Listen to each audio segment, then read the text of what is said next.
اعوذ باللہ من الشیطان الرجیم، بسم اللہ الرحمن الرحیم۔ میرے تمام اسلامی بھائیو، آج آپ کے سامنے ایک ویڈیو میں بنا رہا ہوں۔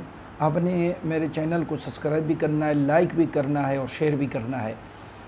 میں نے پاکستان کے اندر بہت سارے نتخوان دیکھے ہیں یقیناً، لیکن جو نتخوان میں آپ لوگوں کو اس کی ایک ویڈیو دکھاتا ہوں یار، اس کے پڑھنے میں ایک عجیب مزہ ہے یار۔ وہ ایسے انسان ہے نا کہ وہ کسی سے ڈیمانڈ بھی نہیں کرتا۔ آج کل تو نتخوان ایک دکانداری اور ایک کاروبار انہوں نے بنایا ہوا ہے، تو مطالبہ بھی کرتے ہیں، ڈیمانڈ بھی کرتے ہیں 50,000 جی، لاکھ روپے، 80,000 روپے، اس کے بغیر ہم نہیں آتے۔ یہ انسان ہے، یہ ڈیمانڈ کسی سے بھی نہیں کرتے۔ اللہ نے اس کی آواز میں اتنا، اللہ اکبر، سمجھ آئی؟ تو اس کے لیے دعا کریں کہ اللہ پاک اس کو اور بھی مزید ترقیاں عطا فرمائے، اور اللہ پاک اس کے سننے والوں کو بھی اجر عظیم عطا فرمائے۔ اس کی ویڈیو سنا کریں، سمجھ آئی؟ میں ابھی کلک کرنا چاہتا ہوں، میں آپ کو یہ اس کی ویڈیو بتاتا ہوں یار۔ آواز دیکھیں یار، اللہ پاک۔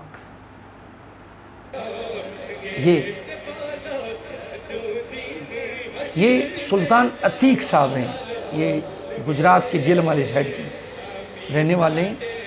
تو یہ دیکھیں ذرا، یہ سماعت فرمائیں۔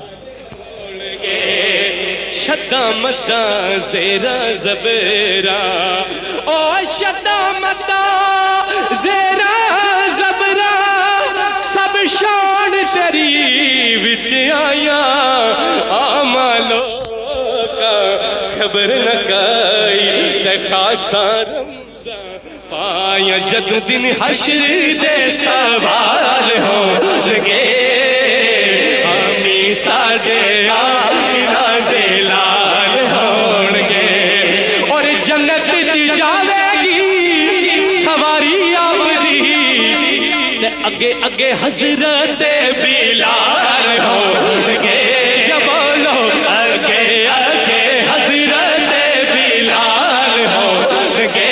سب سے پہلے جنتی میرے محمد مصطفیٰ شاعر نے کہا کہ جنتی جائے گی سواری آپ دی، اگے اگے حضرت بلال ہوں گے۔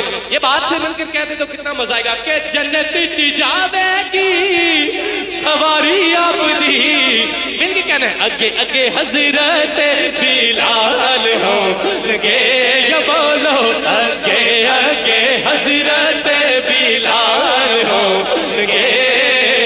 اور دنیا تے جس دکھ نہیں پایا، او کیوں آیا کہ میں آیا،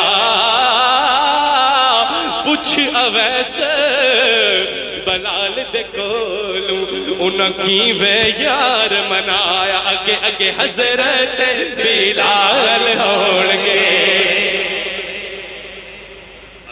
حسر دے سوال ہونگے تے حامی سڑے امنہ دے لال ہونگے، تے جنتی جائے گی سواری آپ دی، تے اگے اگے حضرت بلال ہونگے۔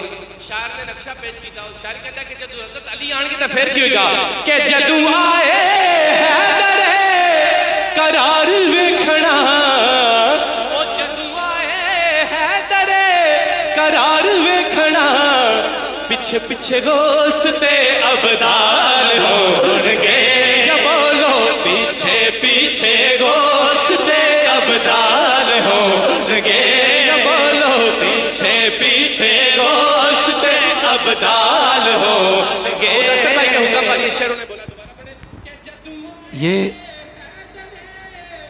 یہ بڑا مزیدار نتخوان ہے جی، بہت بہت اللہ پاک نے اس کی آواز میں ایک سوز رکھی ہے، اور بہت پیارا آواز ہے۔ سنا کریں سارے اس کے، اور اس کے ماشاءاللہ چہرے کے اندر ایک نور بھی ہے۔ جو ڈیمانڈ کرتے ہیں، جنہوں نے یہ اپنا ایک کاروبار بنایا ہوا ہے، تو ان کے چہرے بھی ایسے ہوتے ہیں کہ بس دیکھنے کے قابل نہیں ہوتے، لیکن الحمدللہ یہ دیکھیں اچھا انسان ہے، اور بہت پیاری آواز اللہ پاک نے دی ہے۔ اس کی آواز نعت کو سنا کریں اور دل کو سکون پہنچایا کریں۔